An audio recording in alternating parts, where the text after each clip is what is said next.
Ole msalaba huu mzito,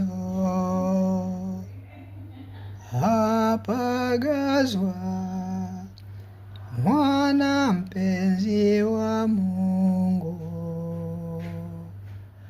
mwili waenea mateso,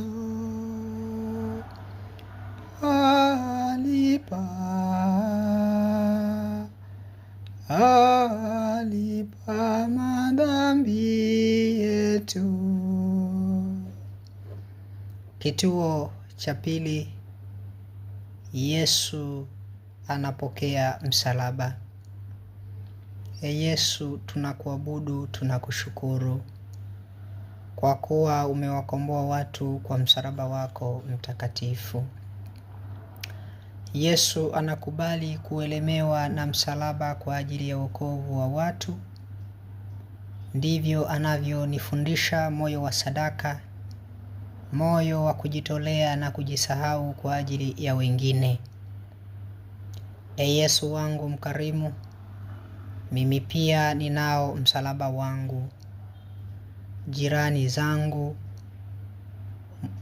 mwenzangu wa ndoa, watoto, wazazi wangu, kazi zangu, joto, baridi, njaa, kiu, vishawishi, magonjwa na matatizo mengine ya maisha. Wajibu wangu kwa Mungu, kwa umma na kwa kanisa. Hayo yote ni msalaba. Unipe ukarimu wako, Yesu, niyapokee bila kunungunika na kuyabeba vema.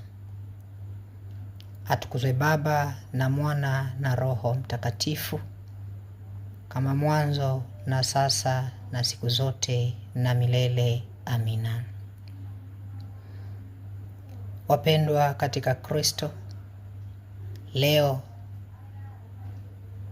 tunaenda kufanya tafakuri kwa ufupi katika kituo chetu cha pili cha njia ya msalaba.